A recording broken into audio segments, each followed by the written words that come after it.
So Gee, diversity and inclusivity is such a big thing at the moment. The financial planning profession has a distinct lack of female financial advisors, for example.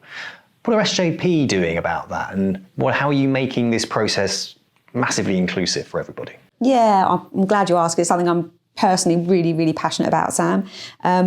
So we work with a lot of, we call them affinity partnerships. So how can we engage with people who are actively looking for a career change for one reason or another? And that could be things like professional sports, where they retire younger than most people from that profession. It could be the military. Often people work in the military for X number of years and then they're looking for something else, settling down with their families, for example, want to move around less. And another real key area for us, which addresses the problem, is women returning from having a career break. So we've got affinity partners that give us access to audiences of people who are, really want to progress in their career. They want to earn what they were earning before, but they might have a family now and they're looking for something that might be a bit more flexible. And this is a really good opportunity for those people, and we tend to have real great success when we do events in that space.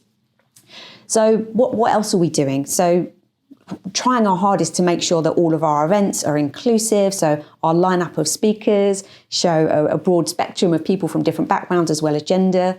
So doing a lot of work here really, and hope that today's video will help attract a few more women as well as men to our profession.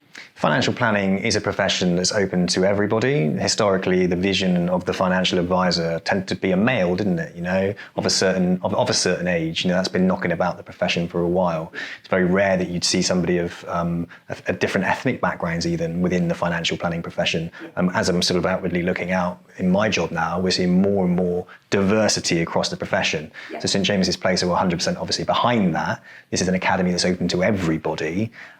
Anybody can apply?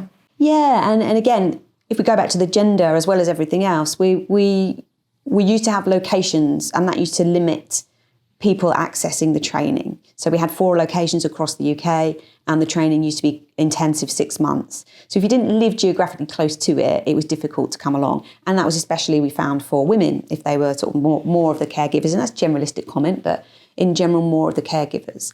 So now we've got a locationless programme. The first 3 months there's quite a lot of virtual, but if there is in-person training, it's very much across our 22 locations around the country. So therefore, geographically, it should be accessible to everybody. And of course, you have to go there much less frequently than you used to. So taking those barriers away means that our people joining the programme has increased. So since inception, we've averaged 26% people being appointed from the programme who are women. And last year, 32% of women joined the programme. People joined the programme were women because of that locationless.